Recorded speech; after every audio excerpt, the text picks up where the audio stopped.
there's a lot of correlation between that and what I do, the same thing, you know, because I'll create the blends, me sitting on in the factory floor, you know. I grab, you know, a half a leaf of this one, a quarter leaf of that one. I put it in a certain place in the cigar. And then it's very hard, like you, to kind of get that message across to the buncher and say, no, this is what I mean by a quarter leaf. And you grab it from here and you place it here. And it has to be placed here in the cigar. And you rely on them doing it right when you're not there. You know what I mean? You got to sear that fish the right way. You got to roll that cigar the right way. It's a fucking challenge, man.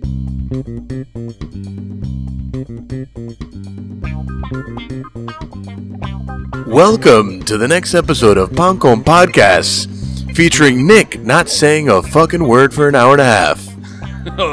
I mean, I hope that's the way I'd like it to go, but chances are I'm gonna have to step in. I don't know, man. At this point, the way that you're causing havoc with all of our former guests on Twitter, I don't know if Willy's gonna like you after today, man. Man, Willy, to fill you in on what he means, and I want to apologize to our listeners and the world. On our last episode of the podcast, Miami Herald food editor Carlos Frias, sandwich editor, was right. Well, everything is a sandwich, so yeah. No, everything's not a sandwich. Was given a platform to spread his wild theories that everything from a hot dog to an empanada to a dumpling is a sandwich, and then he published an article in the Miami Herald's website making all of these same wild claims. I am shocked that it made it past whatever layers of editing it has to make it past. But apologies to everyone. Carlos, your jihad on the English language is not appreciated, and I regret my role in helping you propagate these myths about sandwiches. Man. But welcome to Pan Con Podcast. I am Nick Jiménez, joined as usual by 8th grade basketball MVP and the owner of the all-time Averett University record for most croquetas fried by a defensive lineman, Michael Beltran. That is correct. On this episode, we have a special guest who we would have invited even if his employer were not paying for a sponsorship on this podcast. That's a good precursor. I like it. It is. I want to make that. I want to do this qualifier because we would have wanted him here anyway. Yeah. Willy Herrera. Willy is the master blender at Drew Estate Cigars. Drew Estate is a company that I have been fortunate to have some kind of a relationship in one way or another with for quite a long time, as our more observant and astute listeners know. In my pre-Pan Con Podcast life, I was the senior editor at Cigar Snob magazine. So Willy is also, I think, a lot of what this podcast is so much about. Because before, Willy, you were the master blender at Drew Estate. I'm going to take the liberty here of kind of asking the first question and offering Willy a chance to introduce himself, even though we just recorded a sponsored segment where we did some of this stuff.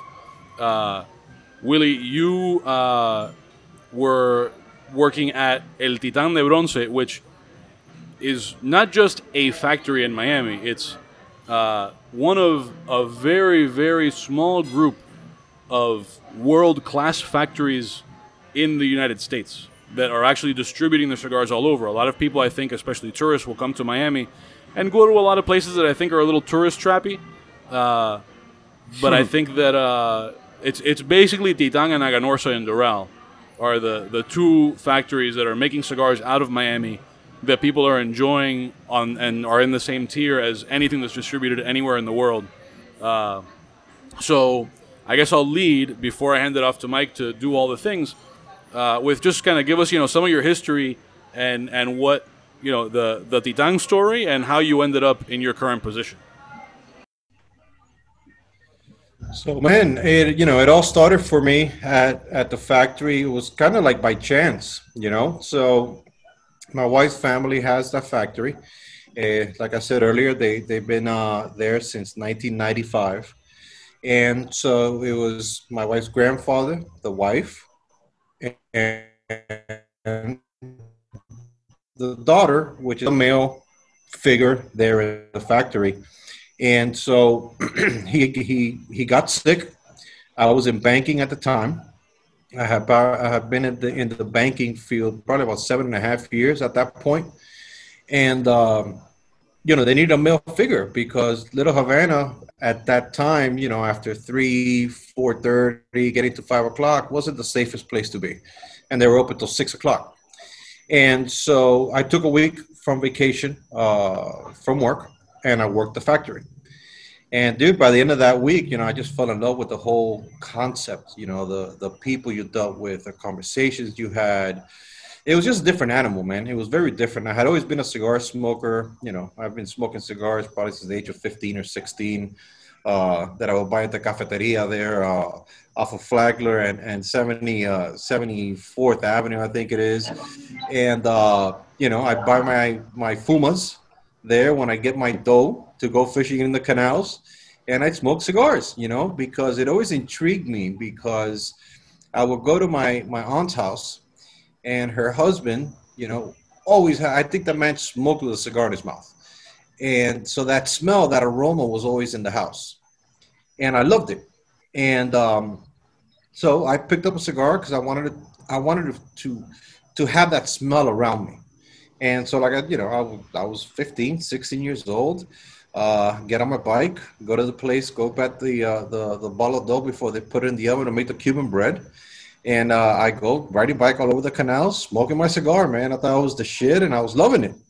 And so, that's pretty much how it all started for me. At the end of that week of working there, I quit my job, put in my 2 weeks notice, and I started in the factory. And at that point is when I started to learn about the industry. Up to that point, I was smoking fumas when I started. Then I slowly graduated up. Then I was buying cigars at shops.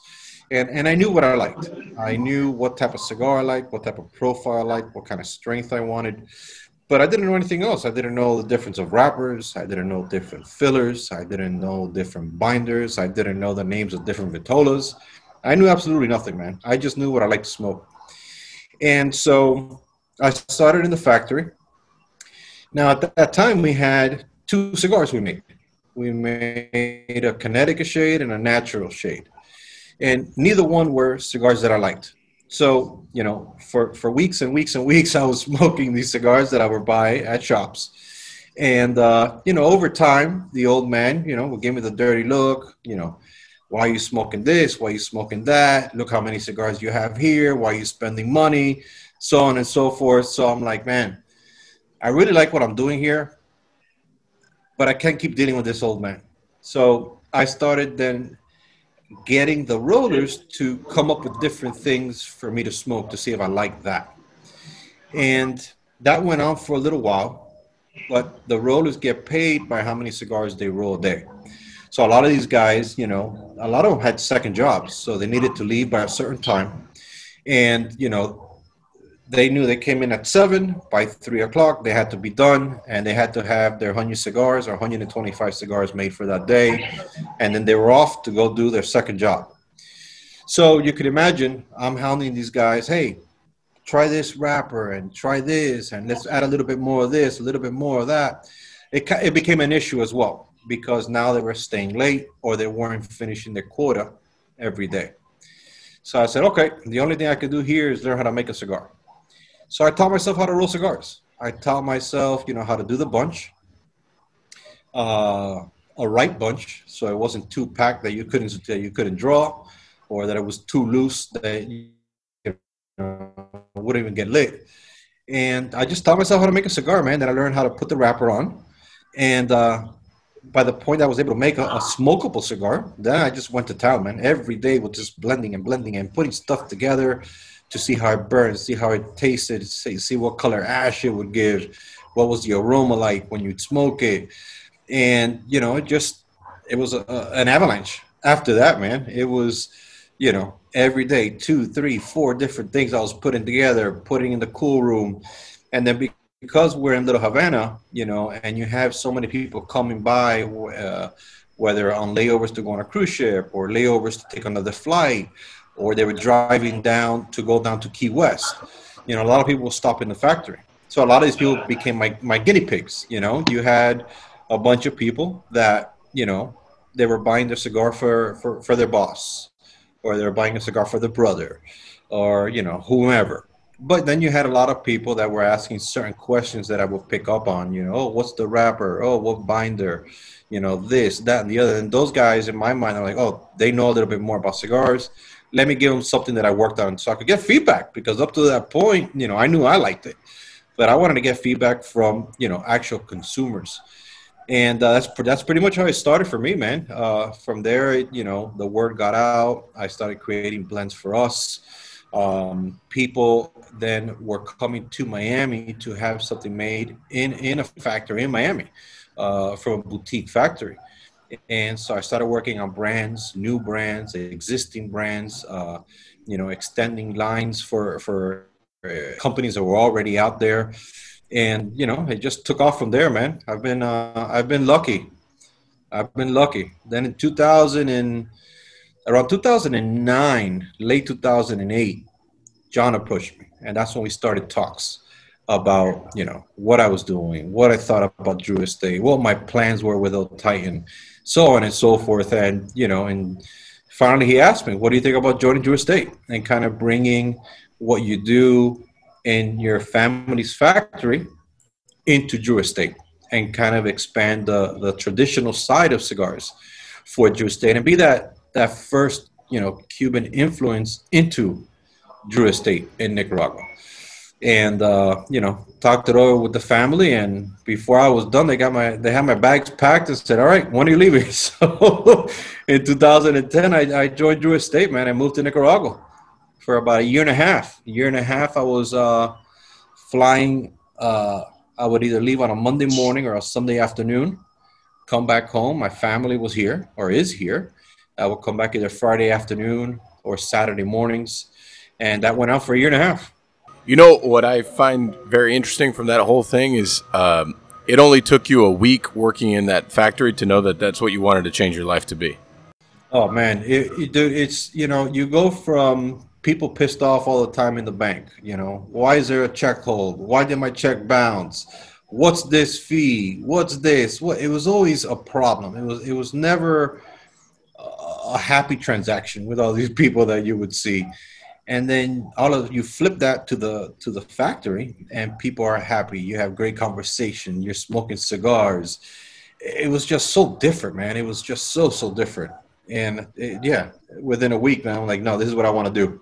I don't know nothing about it, but I want to get involved in this. But I think it also goes to show, like, sometimes when you really love something and it's for you, you know, it quickly like hits. Like, you know, when I started working in restaurants, I was 18 years old, and, you know, I got a job at an Applebee's, and I was like, man, nothing else really makes sense, but this makes complete sense. I was a terrible fucking student.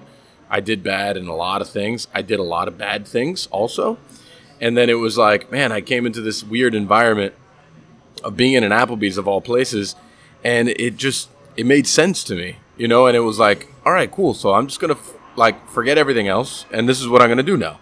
And it was like, all right, cool. Everybody told me I was fucking nuts. Everybody, my coach, my college coach, my parents obviously were not pleased. I mean, so many things. And I was like, fuck it, man. This is what I for some reason, this just makes sense to me. So I dropped everything and I just left and I started cooking full time. And then it's like that. Like, I sucked. I was so bad. I didn't know what I was doing. And then I took a couple classes too, which really didn't teach me much. But then I started working every day. And it was kind of like, you know, you do a creation, you continue to create, and then you become obsessed. Like, for me, there was a long point in my career that I was obsessed with creating things and then giving them to people to try. And it's like, oh, what do you think? What do you think about this? And what if we did it like this? And then again, you would know those people that really know, like, for me, food, and for you, cigars. And it was like, and they were like, oh no, but what if you did it with, what if you added foie, or what if you added caviar? And it was like, all right, now that's what the fuck I'm talking about. Like, now we can get a little fucking weird, and I'm about that. So it just, like, it really, like, it just drives you in a different place, you know, like everything. I think everything at the end of the day, obviously, is a business, you know. You guys run a business, I run a business. but at the same time, you know, there's a lot of like passion and like love behind that drives the business to go into a direction that is special to you and is special to us. You know what I'm saying? That's what makes you unique and what makes us unique. That's what makes shit good. Yeah, if you don't have the drive, man, because it's definitely, whether it's food, the restaurant industry, cigar industry, if you don't have the passion for it and you don't have the love for it, and it's something you could just do day in and day out, it's real tough to make it, man, because, you know, it's something that, you know, like you know, a lot of these cigars that I was doing when I started early on in the factory were awful. I mean, awful. And it's still today. You know, I put stuff together that I think is going to taste a certain way, and the tobaccos just clash, and it doesn't taste like you think it should taste based on, you know, when it's on paper. Because maybe the wrapper's not working with the binder, or maybe that binder's clashing with some of the fillers, or maybe there's a seed type in there that's clashing with the other seed types, you know, and you have to love it. And what happens is then you dissect that, and then the same with you with food. Okay, no, it tasted this. All right, why is it? Let's change this. Let's take this out. Very similar to cigars, man. And when you're creating a blend or you're creating a dish, I assume it's very similar. Not everything's going to taste great when you put it together. Not every idea is a good idea. Yeah. I tell myself that all the time too. Like, not every idea is a good idea. You could try the idea, you know, but it's good to have. I mean, and I don't know how it would be for you, but for me, I get into creative ruts now more than I used to, because now, like, you know, I run a business too, so the creativity and the functionality like often clash, and then one suffers and the other one doesn't, and you go back and forth. But you can have a ton of ideas, and you got to put them down and you got to try them out and say, is this a good idea? I don't know yet. We have to try it all out. So it's just like it's an interesting dynamic how creatives, no matter what field you're in, they're all very similar. There was something I was thinking about when you were talking about like the entering of Drew Estate. How did that, you know, being the first Cuban influence into that company, you know, we talk a lot about kind of the Cuban American ideal, where the Cuban culture has gone, where it's going, where it was. Obviously, it's like a big fucking thing. Do you take, you know, I guess cigars is such a Cuban thing, right? Like, it's crazy, like the people who don't know about cigars, how they talk about like Cuban cigars and how they talk about cigars in general, it's such a Cuban thing. How do you implement that very Cuban influence into the cigar world that is already so strong? Like, well, a Cuban cigar is a Cuban cigar, you know what I mean? But this is not a Cuban cigar, but it's a cigar made by a Cuban person, you know? So it's like a very interesting dynamic, no? Well, the first thing you got to do is you got to be accepted by the people. You got to be accepted by the team, the people running the factory in Nicaragua in this case. And so, you know, how I went about that while I was there that year and a half, you know, I wasn't the guy pointing a finger. Okay, hey, use this, get this, put this wrapper. No, do this. No, I was in the middle of the floor, sitting down in one of the benches, surrounded by all the other rollers in the factory floor. So, you know, I quickly kind of earned the respect. You know, I was sweeping up my station. I was cleaning up all the shit around me. I was going up to the back to pick up my tobacco just like everybody else. So people are like, damn, I thought this guy was, you know, a head honcho here. No, this guy's a regular dude just like us. He's just, you know, twice our size. You know what I'm saying? Right. But that was the first step. Was for the people who are unaware, by the way, because I know Zoom kind of kills some of this. Willy is a big dude. Oh yeah, he's a very tall man. Oh yeah. When there was a point in time at Cigar Snob magazine that we toyed with the idea, and I don't think we never did it, of doing a whole like several pages of like, what if we put together sports teams, and Willy was like on every starting lineup of the cigar industry sports teams. I don't know if you're good at any sports, but for sure, just based on your frame alone, it was like you got to have Willy in there. It's like Willy, Tony Gomez, maybe. Hey man, high school were the golden years, bro. I'm not good for anything anymore, bro. Those are the golden years, man. Football, basketball, I was all about it, man. Talking about high schools, I see that you sent your kid to Christopher Columbus High School. For all our people in Salina, Kansas, that is the best high school in Dade County. Just so everyone knows. Yeah, man. Sophomore this year, going into his junior year. He should be starting O-line next year.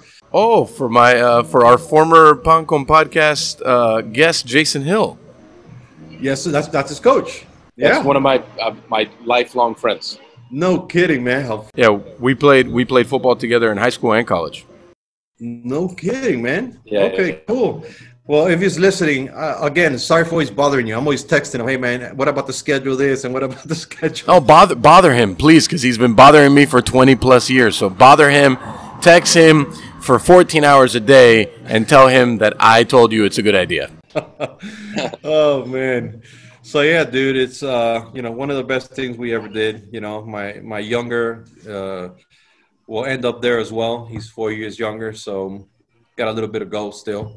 But yeah, man, it's so far so good, man. No complaints. That's right. Sending him to the proper school. It's a good start. Your name's on the sandwich. I'll let all this slide. Yeah, good. Slide. Yeah, Slide. That's me being a man for others. Yeah, you're definitely a man for others.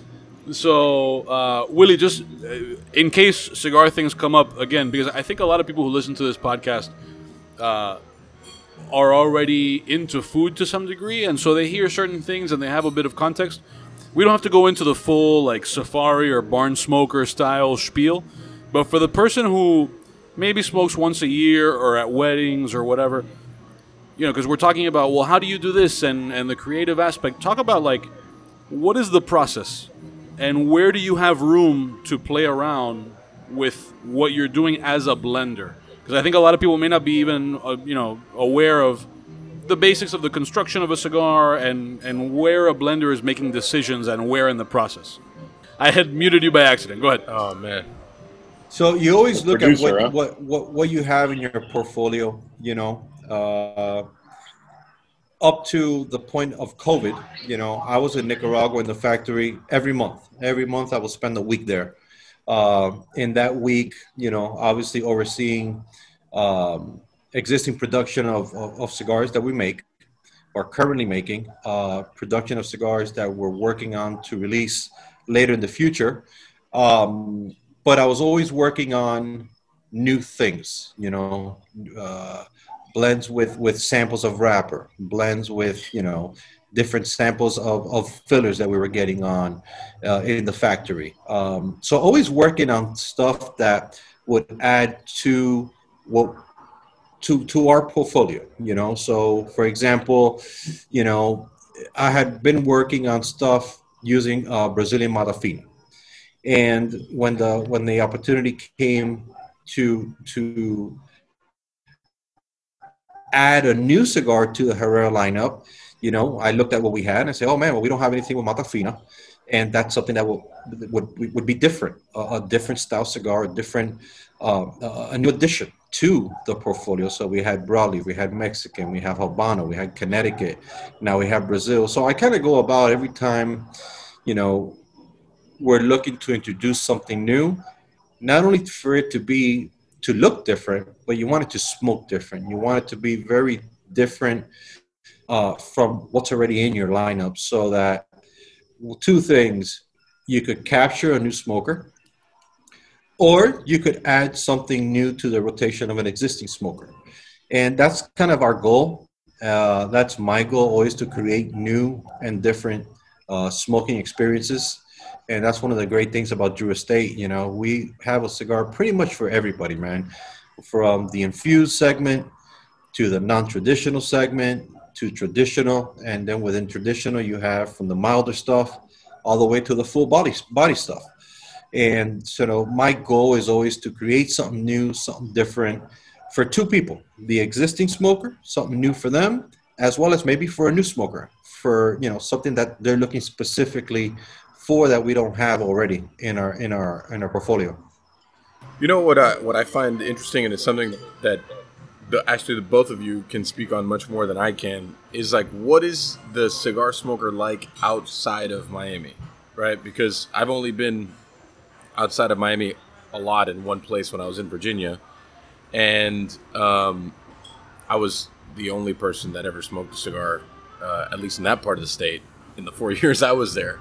And it was just, it's like a very, in Miami, cigars are very much like part of like the culture, right? It's part of life. And I think every person that smokes cigars, from me, I feel like everyone is very distinct and they have different likes and dislikes and whatever. But the cigar smoker outside of here, whether it be within the country or like around the world, what is the main difference from those people? Is it part of the culture like it is here? Is it like, you know, are they a casual smoker, or smokers? Do people believe in smoking cigars more elsewhere? I don't know. I feel like I just don't know anything about like how do you approach that, because there's so many different. You're trying to feed so many different demographics and cultures and things. As in, for me, I know my demographic is Miami. I know these are my people. These are the people that are going to come eat my food.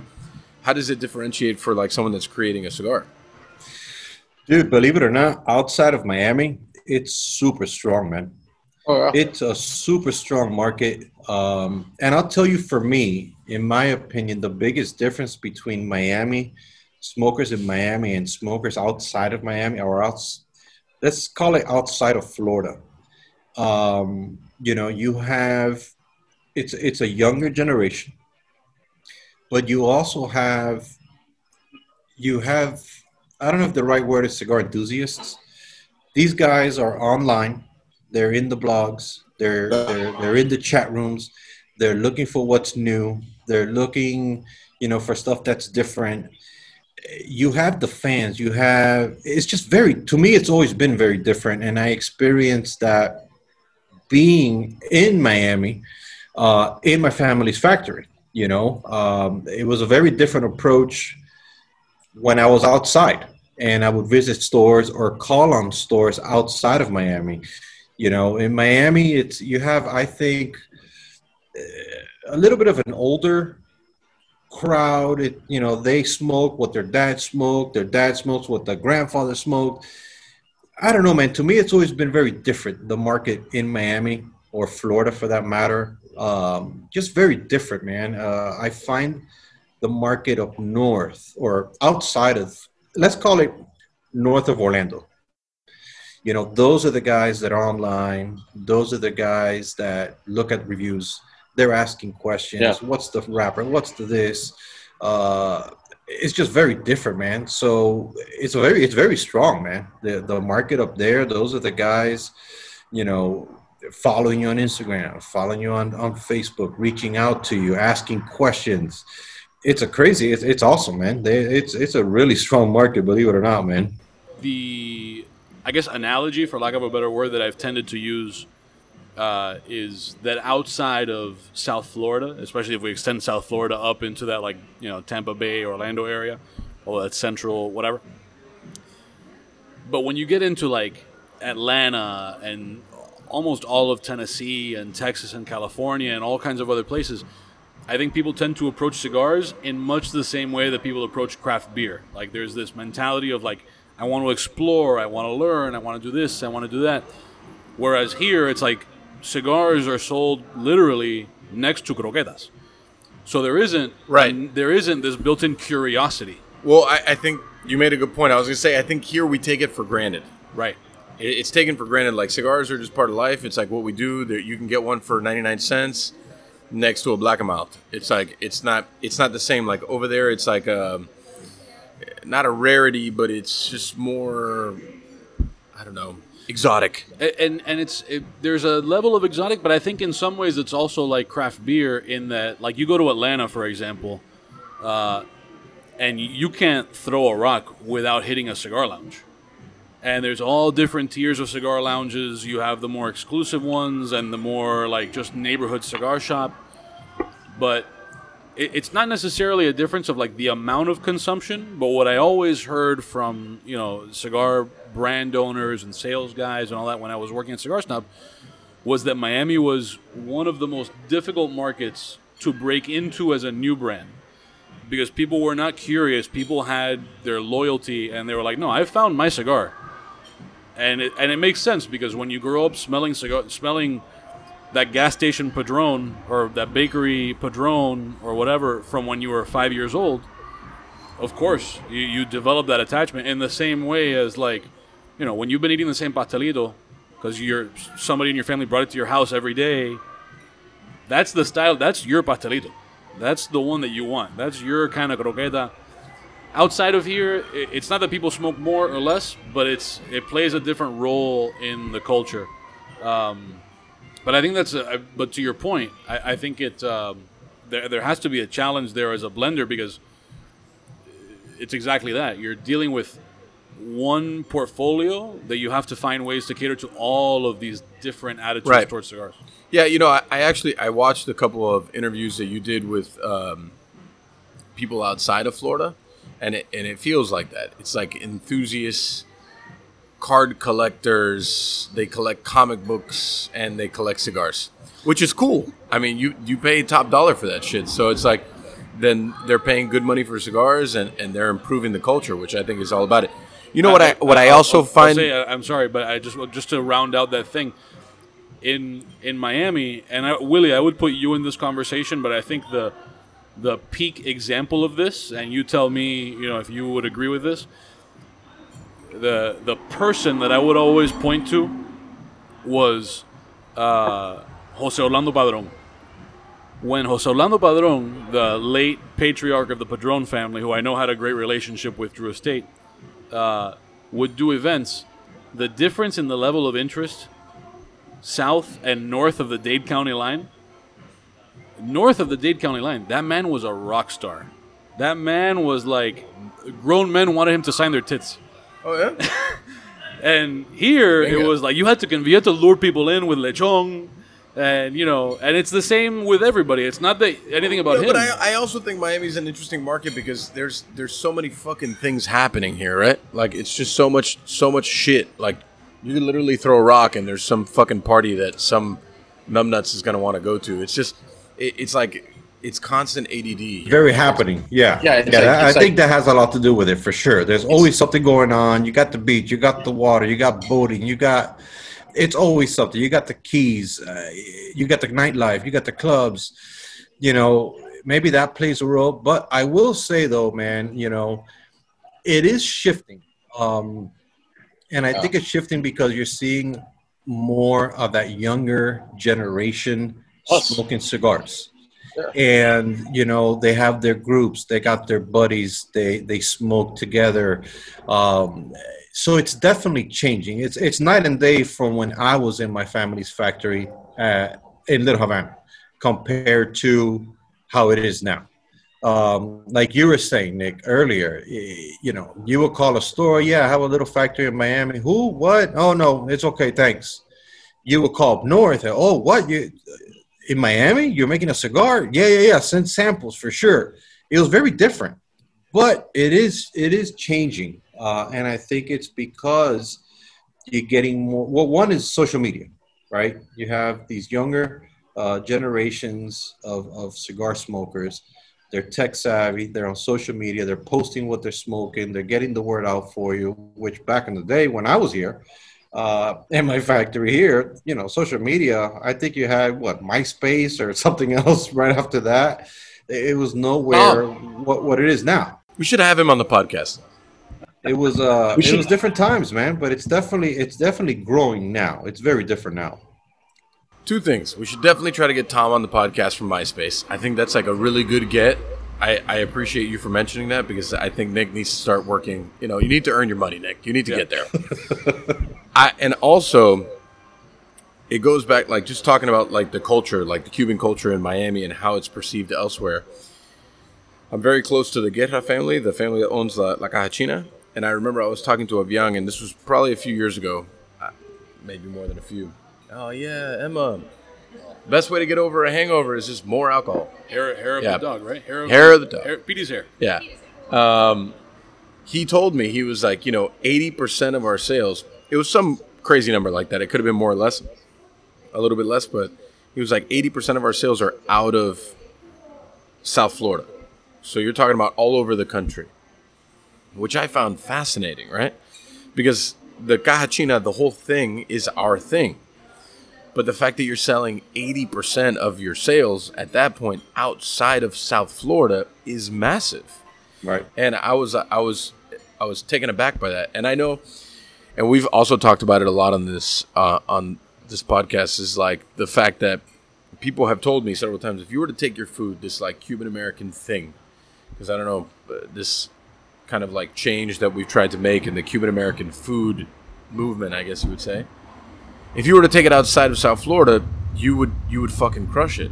And I was like, yeah, that's cool, but to me it matters doing it here.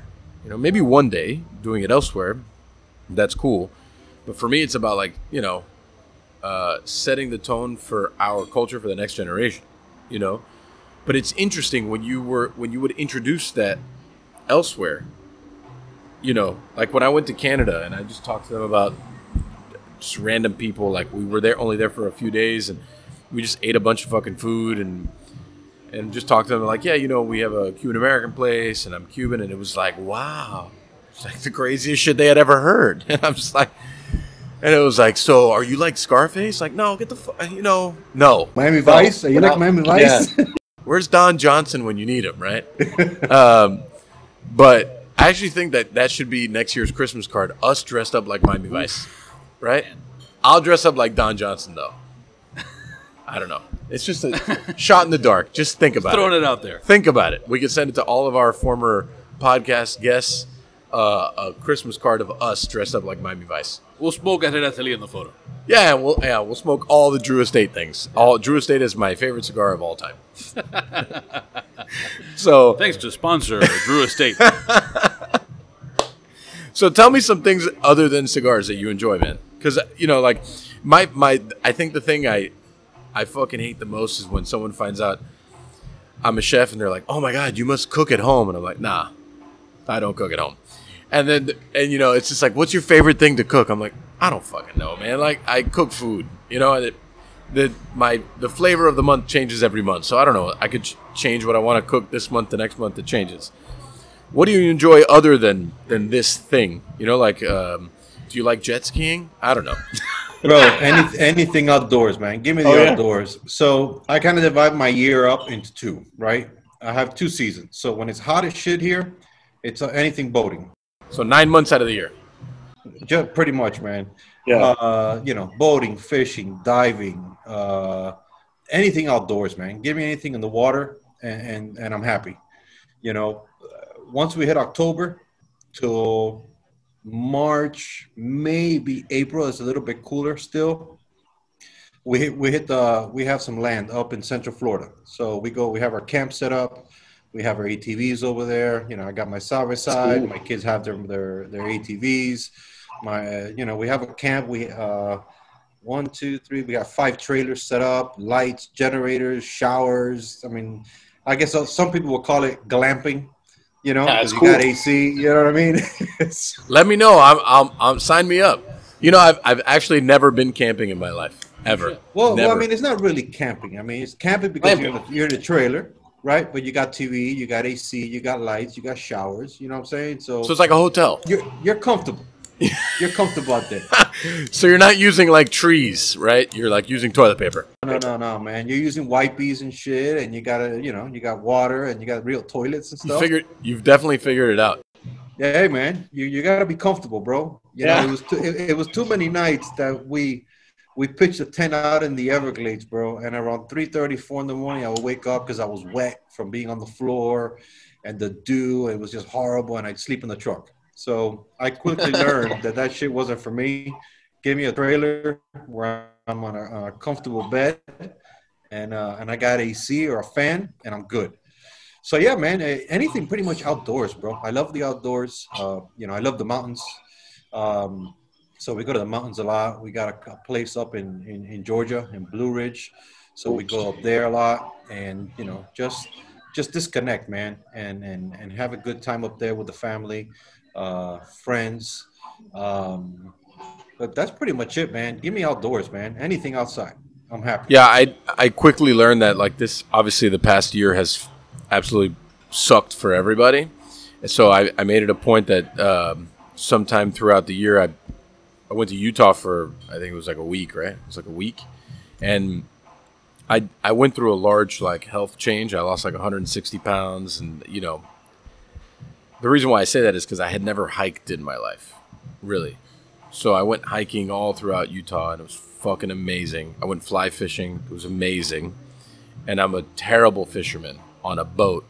Equally pretty bad fly fishing, but not as bad, I don't think. I actually caught fish that day. And it was just like, you know, that connection to the outdoors is like, it is disconnecting. You know, it's like that disconnect for however long it may be is so important to mental health. And like, just like, and it actually makes you work harder when you actually get back to work and you get back on the grind. Like, you have a clearer perspective. So I think that's important. You recharge your batteries, whether it's, you know, one day out on the water or a weekend, you know, whatever, camping, whatever it is, you just recharge your batteries, you disconnect it, and you come back to do whatever it is that you normally do even harder. You know, outside of that, man, just the family doing things with the kids.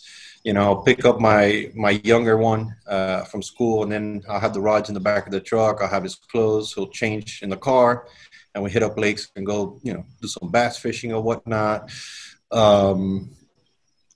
You know, simple guy, man. Just I like to eat. Oh yeah, tell me about that. Tell me about that. I hear there's this really good place in the Grove that you should visit. They carry your cigars. I'm gonna be going by there, man, for sure. For sure. Yeah. We'll connect. See when you're gonna be around. I'm fucking here every day. I'm here every day. That's for fucking sure. I might, if you're there on the weekends, I might drop on this weekend, man. Yeah. You let me know. I think it's interesting. People who enjoy cigars really enjoy dining too, and it's something I've definitely noticed. And I know I've smoked cigars for a long time in my life, but more and more I learned that the people who like good cigars like good food, and they like good booze, and it's just like it's another type of disconnection too. You know, it's like, you know what's a disconnection for me too, bro, and it's relaxing shit cooking. God bless you. I love to cook. I don't know how to cook like you. It's very different. So I could follow a recipe, and that's what I do. You know, I'll print up random shit. I'm shocked by that. Coming by someone that creates cigars, I'm a little shocked that you actually follow the recipe. Well, because I'm not, when it comes to cooking, I'm not, what's the word? Geez, man, I can't think of the word now. Like, I can't get creative. Mm-hmm. With cooking. I don't know, you know, what spice or what this or what that, but I love to print recipes, whether it's, you know, Indian food, you know, Jamaican food, Cuban food, American, whatever it is, whatever I'm in the mood for, that's what I'll make that day, and that's what I'll stuff down my kids' throats, whether they like it or not. That's what I feel like eating that day. That's good. That's good. But, you know, it's interesting. It's kind of like you were saying before. It doesn't need to necessarily be right. It just needs to be what you like. So, like, cooking, oftentimes I have to tell myself, like, I'm not just cooking for myself, right? It can't just be all the shit that I like, you know? And I think that's part of the challenge of my job. It's just like, I can't just cook the shit that I like. I need to cook shit that other people like, too. So, I have, like, the hardest thing for me in my career has been trying to translate the shit that I do to recipes that people can print out and then they could follow. That has been a very difficult thing for me, because everything is, it just needs a little bit more salt. It needs a little bit of this and it needs a little bit of that. What if we add a little bit of that? Nah, wait. But let's cook it this way and let's try it that way. And so that whole like evolution and like that off the cuff cooking stuff to me is the purest form, and it is always the best, but it's just hard to replicate. It's so hard to replicate. It's so hard to like, well, it's hard to, you know, like, and we were talking about this before, right? Like, how does the job work in essence? Like, I can sit there today and then a year from now open up a restaurant, and I today can come up with a menu, right? But then how do I translate that menu to teach the people around me to do it if it's right now it's just on paper because it hasn't physically happened? And then when it physically happens, then how do you get them to do it the way that you would want to do it? And it's probably the most challenging thing I've ever done in my career. It's like, you know, we have several locations. It's like, how do we upkeep the standard, the quality, and the thing throughout all of them and not physically always be the one behind the stove, which, you know, the chain to the stove has always been a stigma for every chef forever, you know. It's a challenge, you know, it's a challenge because when people tell me like printing out a recipe and following that recipe, I'm always like, man, you follow the recipe. For my cooks, I'm like, you need to follow the recipe. But then for everyone else, I'm just kind of like, you really follow the recipe? I'm shocked. I'm shocked. It's like, why didn't you just add another tomato or another this or another that? It's like, I don't know. That's just, for me, it was always a thing that excited me about food was the opportunity to kind of like fuck things up a bit, like kind of creation through destruction, which was, here's a thing, and there may be a recipe for it, but let's fuck this shit up and let's make it better. You know, maybe that's why people call me weird. I don't know. No, dude, let me tell you, man. There's a lot of correlation between that and what I do. The same thing, you know, because I'll create the blends. Me sitting in the factory floor, you know, I grab, you know, a half a leaf of this one, a quarter leaf of that one. I put it in a certain place in the cigar, and then it's very hard, like you, to kind of get that message across to the buncher and say, no, this is what I mean by a quarter leaf, and you grab it from here and you place it here, and it has to be placed here in the cigar, and you rely on them doing it right when you're not there. You know what I mean?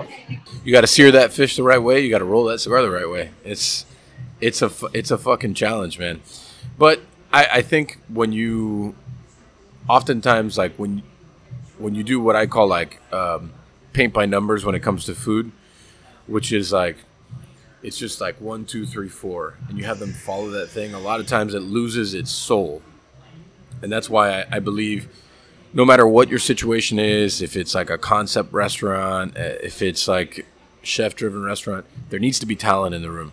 And part of my job is finding that talent, nurturing that talent to understand like what a concept is or who I am or what the food should be. And then getting them to believe in the thing so they could want to do it when you're not around. That's part of leadership. I think that's part of like teamwork. And it's, you know, you mentioned your son playing for Columbus and being part of a team like that thing, that learning from that all the way back to Columbus taught me so much fundamentally for life as a grown-up leader that it's fucking nuts, man. You wouldn't think about it when you're 15, right? And you're just a jit and you're just like, I just want to play football and like, you know, hook up with cheerleaders. God bless them. but you know, the reality is that like the shit that you're learning, especially the people that like he's learning from, like those are amazing coaches. A lot of those coaches were my coaches, right? You know, and that's like amazing people that all they care about is like teaching these young kids fundamentals about leadership and just overall like life. They'll never see it now. They'll see it when they're my age, and they're like, "Fuck, man, I fucked off when I was 15 and I shouldn't have." You know, if I were to have a conversation with myself at 15, I think it would be a very deep conversation. You're not the only one, bro. Yeah, I know. 15 was some crazy years, man. I know. How do you see the direction of like the cigar industry now? I know that I'm not calling you a geek, Nick. You do what you want. No, I'm not. Sandwich. I know my name's on the sandwich. I'm not a cigar enthusiast like Nick that knows all the things like Nick does. Oh. Wait, relax. But a lot of things I hear are like kind of negative, right? Of like the direction of like where the industry is going as a whole because of, I don't know, restrictions or where whatever it may be. What do you see the future of the cigar industry being? I definitely see it growing, right? But at the same time, you're in a constant battle. You know, there's always restrictions that you got to deal with. And you just try to work around it the best way you do to still create the things that you love to create and create the things that you like to smoke that you know, other people are going to like to smoke as well. I think it's a growing industry. I think, you know, we're in another boom, similar to the boom, you know, back in the day. I think there's a boom now, and social media has a big part to do with that. Getting the word out, getting people interested in cigars. People seeing more people smoke, so they get intrigued. I mean, it happened to me with the contractor that was working here in my house. He has other businesses, and one of those businesses is a vape shop. But where he lives, he goes out walking his dogs or whatnot every night. He would see people smoking, and it intrigued him. So, dude, by the time he was done with the project here at my house, I had him smoking a cigar every day. And so it just goes evolving. And, now I'm sure his buddy will see him smoking. He'll introduce him to a cigar, and it just continues to grow and grow. And then we have the whole social media thing going on, like this podcast now. Somebody maybe that's never smoked a cigar is listening in. He's like, man, you know what? I'm going to try a Drew Estate, and let me see what they have. So they go to the local tobacconist and say, hey, man, look, I've never smoked a cigar. What do you recommend? And then a good tobacconist is going to say, okay, we have this, and this is something that is not going to turn you off. It's not going to make you throw up. It's not going to, deter you from a good experience with a cigar. And it just continues to grow from there, man. I definitely see it something that's growing and something it's evolving. It's evolving. You got new tobaccos coming out. You have hybrid seeds and hybrid tobaccos coming out. New stuff that you're introducing to the marketplace. And, you just get as creative as you can within the guidelines that the government puts on us, man. It's a tough battle, but, we're going to keep fighting it. Willy, just now that we're kind of back in the cigar thing, I want to ask a question that's a little bit cigars and a little bit not. We touched on the fact that you had moved to Nicaragua, and of course, that's where Drew Estate does its manufacturing and all that. That's not a heavy tourist destination like a lot of other places, especially Estelí. Talk a bit about what life is like in Estelí for you, but also just what is that town. And one of the things that I was always fascinated by, because when I started at Cigar Snob, it was 2013. So a lot of the transformation of that city was already kind of underway, but talk about the role that the cigar industry plays in that town and how it's transformed lives, because I think that's something that even a lot of very frequent smokers are very disconnected from. So just talk about that. Like, what is Estelí? What is it like there? And what was your experience like having to kind of adjust to it a little bit? My experience when I moved over there, like many people when they go first time to a third world country, it was shocking, because it's something you're not used to. It's something so different from what you have seen all your life. And, I'm not going to lie, man, for the first, 3, 4, 5 months of going down there, I would get depressed because, obviously, the kids aren't all wearing shoes. There's a lot of kids that were barefoot. There was a lot of little babies, sitting in the ground in the dirt, playing with a rock in diapers, kicking around a ball that had no leather around it. And it was just basically like a balloon. And so it wasn't until I figured out that these people there were happier than I was in the States and happier than my kids were in the States, because for one, they didn't know any better. They didn't know the other side, what they were missing. But it's just so pure over there, they're genuine, they're welcoming. What you see is what you get. And once I figured out, man, those people were happier than I was, man. I viewed everything totally different. That depression just went away. I was happy to get there, to this day. And I've stayed in thousands of hotels. I've been in the fanciest of the fanciest. And I don't sleep as good in any of them as I do when I'm in the factory in Nicaragua. I don't know if it's the mountain. I don't know if it's the air. I don't know what it is. But being there And my wife will tell you, I took her for the first time maybe like 2 years ago, and she was just blown away. She fell in love with it. In her mind, she was thinking, oh my God, all this poverty and this and that. And she loved it. She loved it. And, you know, she goes back with me every year. And, you know, it's just an amazing country, man. It's an amazing country, amazing people, amazing culture, amazing history, everything about it. It's just unbelievable.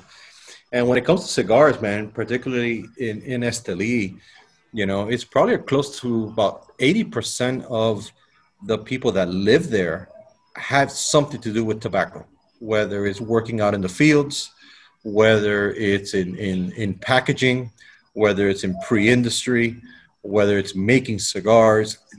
80% of the people, in many cases, the husband, the wife, and their child, their oldest, are working in a factory. Many times, siblings are both working in factories, if not the same factory. So it's a huge part of their livelihood, man. And because of the tobacco industry, you know, there, as big as it is now, and how it's grown there, you see it in the businesses. You see it in Italy. I mean, the last time I was there was in March, before this whole thing happened.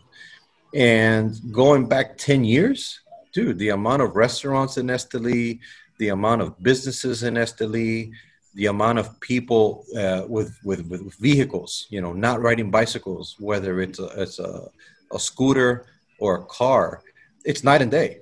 And that's all been a part of the cigar industry there. You know, people are able to advance. A lot of people put up businesses, you know, little businesses here and there. And it's just grown dramatically. And it's all because of tobacco and the amount of people that go to the country and visit Nicaragua and Estelí in specific to visit these factories. And, you know, now they're eating in the restaurants. They're buying clothes, they're buying artifacts, they're buying this, knickknacks or whatnot. So the city it's a different city compared to when I started going down there. I hear Nick's going to take us there. That's what I heard. That Panco Podcast was going to partner up, and they were going to take us all to Estelí. We'll negotiate a safari in Drew Estate's renewal. Oh, that's right, a safari. We'll make it happen, man. We'll have our own safari. That's a dangerous proposition, but I'm okay with that. That's the kind of thing I'm down for. Just to throw in an Estelí food related question. Of course, eating in Estelí, people who are in Miami realize it's a lot of churrasco. If you're a tourist in Estelí, you know. But the Coconut Grove motorcycle people. That wasn't a motorcycle. It was a shitty Lexus. Was it? Yeah. So two-part question, and then I'll step out for a bit again. What has your experience been acclimating, if at all, to food in Nicaragua, like the Nicaraguan food?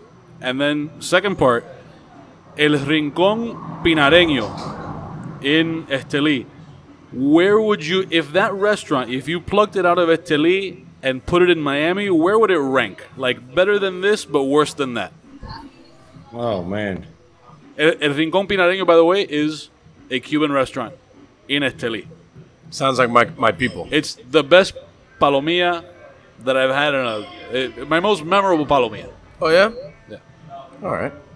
Well, listen, I haven't been to many Cuban restaurants in Miami outside of the norm. You got Carreta, you got Versailles, maybe one other one. I can't even think of the name. But it blows them out of the water. Those two, which are the only ones that I've been to in Miami. I'm sure there's others in Miami. But for me, Cuban food, I just, I make it at home. Or my mom makes it, or my aunt makes it. So I have no need to go out to a Cuban place when I could have it made at home. I want ramen cedillo, I make it at the house. I want ropa vieja, I make it at the house. I want vaca frita, I make it at the house. So there's really no need for me to go out to a Cuban restaurant unless, I'm in a rush or I'm on the way home and the kids are starving because I just picked them up from practice or whatever, and then we'll stop and eat, pita empanizada or something, you know what I mean? Oh, Casabana would be another one. Oh, yeah. But for me, Cuban, that place, Rico Pinareño, dude, it's just unbelievable there. Now, as far as Nicaraguan food, dude, but the first forkful that I had of it, I was like, man, this is beautiful. I'm all in, man. Give me nacatamal 24 hours a day. So nacatamal is the Nicaraguan take on the tamal, which is a little very, very different from the Cuban tamal. It's a tamal on steroids, man. That's what a nacatamal is. So you got imagine a tamal, right? Now you stuff the inside of that with rice, with onions, with tomato and pork and chicken. Sounds like a burrito. All inside that thing. Is that a sandwich? It's unbelievable. No, it's I'm just kidding. I'm kidding. I'm fucking with you. On steroids, bro. The thing is just fire, man. And then if you have it for breakfast, you put 2 fried eggs over it. Money. Oh man, that sounds fucking amazing. Fuck. Does anyone do that here? Nicaraguan food. I mean, Nicaraguan food. Somebody must. But what he just talked about. But I don't know about Nicaraguan breakfast. Somebody must have nacatamales in Miami. We'll find the nacatamal. We'll do a little road trip. Yeah, I like that. Hey, listen, I'm sure if you go down to Sweetwater, you'll find it there. Yeah. Is that where all of them are? That's where all the Nicas are. Nicaraguan restaurants are? Yeah, that's Belen Town. Men for Others are surrounded by Nicas. Oh, are they? Oh, yeah. Men for Others. You definitely took my question. I was going to talk about the food there, and then you just totally you put yourself in there, and you just took all the fucking thunder. So now I have no follow-up question here because Nick fucking took my question, and now we're at a weird silence point. Nice work, Nick. It's fucking good. Adelante. Well, hey, man, I think you should work on a nacatamal. I will for our whatever dinner we do with Drew Estate. Yeah, no, we'll do a dinner with Drew Estate, and we'll do that. I have no idea what I'm just dedicating myself to, but it sounds like a good idea, I think.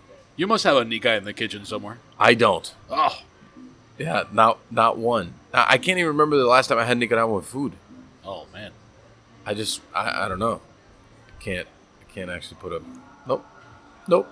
We gotta go. I have a fritanga by my house called La Hormiga de Oro. That's right. Which is the best name for a restaurant I've ever heard. The Golden Ant, La Hormiga That's de Oro. on Flagler and 102nd, no? Well, dude, I think there's another one. I believe that's the name.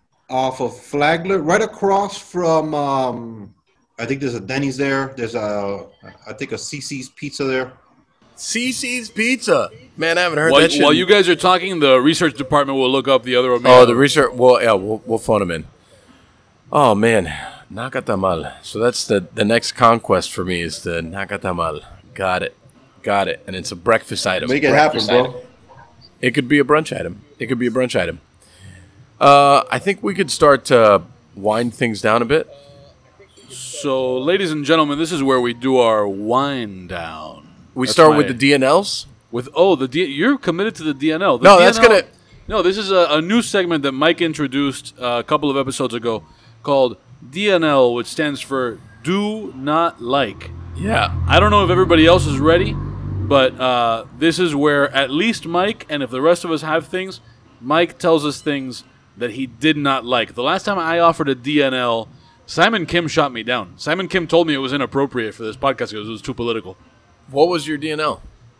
It was presidential inauguration ceremonies and all of that. Oh, that's right. It was too political. Can you give me a DNL about something that you ate that you didn't like? You go first, and I'll come up with a thing I didn't like.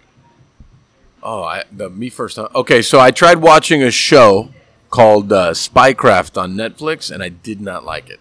I went into that show because I watched another show that I don't fucking remember the name of. It was actually a documentary on Amazon about like a cyber spy thing or whatever. It was great. So I was like, let me go into the show. It'll be the same thing. And man, it was just a big snoozer. I fell asleep 7 times in like 30 minutes, and I was like, I'm fucking done with this shit. All so that's my do not like for the week. I just thought of my do not like. Go, good. I lit a bond. I lit my fire pit in my backyard. Okay. My sister showed up with a bag of sharp cheddar double crunch Ruffles.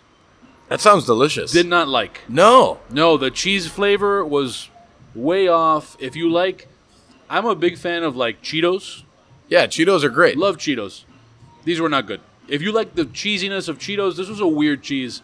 Did not like Double Crunch cheddar Ruffles. Do you like Funyuns? Love Funyuns. I can't eat. There it is. Willie loves Funyuns. So that's good. So Willie, what did you recently not like? Or it doesn't have to be recent. It could be. It could be something, a grudge you've held for a long time. Damn. Well, I know there's been a ton of movies that I've watched. But I'll tell you what really pissed me off and I did not like was staying up all night for that McGregor fight on Saturday. Oh, yeah. He looked good, huh? Everyone that loves McGregor, he looked solid. Got his fucking shit kicked in, that guy. That was upsetting, man. And I was falling asleep leading up with all the prelims and this and that. And finally, here comes the fight. And I'm like, what just happened? It was he wasn't checking those leg kicks, man. The leg kicks were the story of the fight. By the end, he left on a crutch. Yeah, the crutch could be staged, but he didn't. He just let Poirier kick the fuck out of his calf, and by the second round, he was walking around like he had one leg. It was stupid. It was very disappointing from a fight fan perspective. But I mean, but then on another level, I mean, there was an unexpected element there too. Yeah.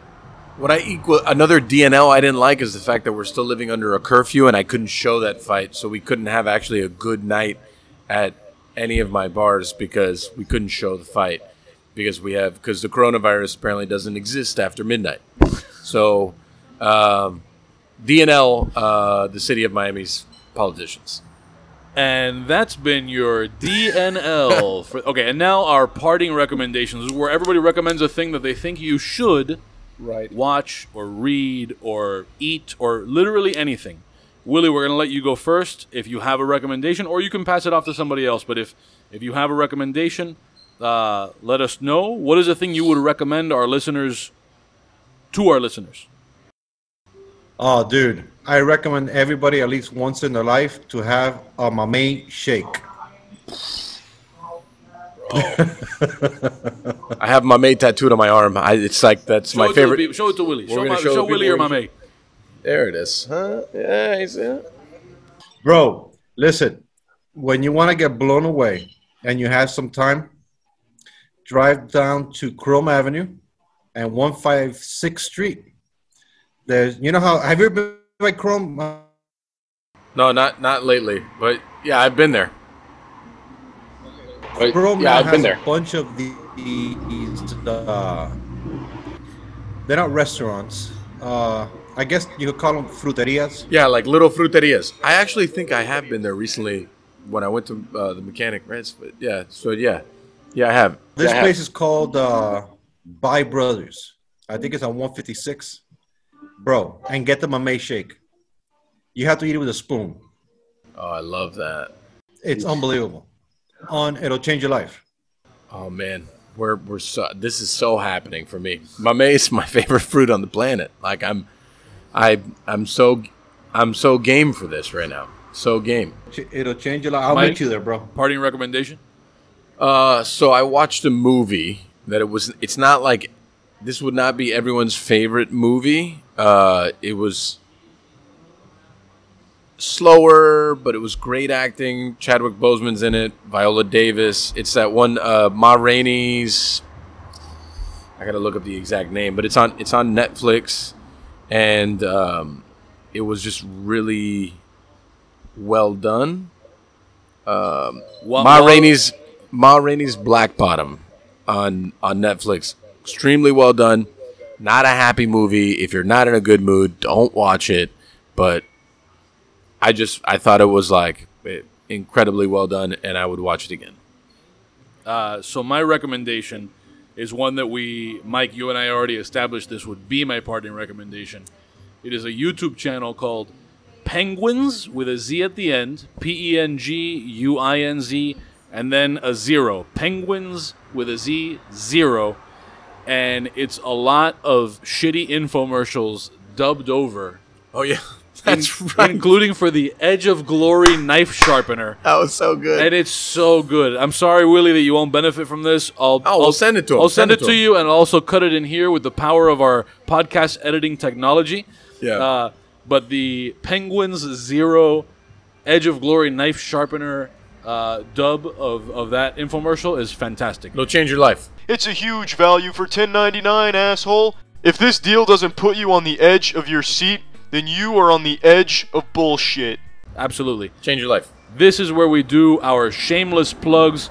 Willie, go ahead and let everybody know where they can find you online, your Instagram, websites, or whatever stuff you want. Shameless, like, tell people all the stuff. So, DrewEstate.com, you'll see there all the, different lines, different events we have, whether it's the virtual events or when we start up the barn smokers, when we start up the cigar safaris again, DrewEstate.com. And then as far as, stuff that I'm posting when I'm in the factory, when I'm out in the fields, or I'm out fishing with the fam, or I'm out getting muddy, stuck in a pothole somewhere, is at Herrera Estelí, just like the cigar, all one word. And that's pretty much it, man. I'm not big on social media, man. I have a Facebook. It's also at Herrera Estelí. Or no, there's no at when it comes to Facebook. It's just Herrera Estelí. But it's mainly Instagram. Cool. Mike? All the things. I still got to recommend all my shit. I mean, we've done this 80 times already. You do what you want. It's whatever. Yeah, all the things. At this point, just all the things. All right, so you can find Pan Gong Podcast on all of the social media things. That's at Pan Gong Podcast. It's a podcast sandwich. My name's on that sandwich. Your name is on the sandwich. That's how everybody knows you're the boss around here. I do have a shout out. Oh, here we go. I have a shout out for our former guest, Dave Arvello. He made this Sade shirt for me. We're considering starting a company just selling Sade t-shirts, and I think it's great. There you go. There you go. So Sade coming soon to Pig Ink Apparel. A special collabo with Dave Arvello. And then finally, if you are a Patreon subscriber, you will hear after this point the lightning round. You're gonna do 5 questions for Willie. I'm gonna try, man. Yeah, the usual silliness. Yeah, just fucking. It's gonna be 5 lightning round questions for Willie. Willie is not gonna know what these questions are. Right. Otherwise, ladies and gentlemen, thank you, Willie, for joining us on Pan Con Podcast. Thank you, Mike, for whatever it is you did around here and your Sade shirt. Not a fucking thing. And here we go. 5 questions with Willy Herrera. If you're giving us all your money. Now. Go for it.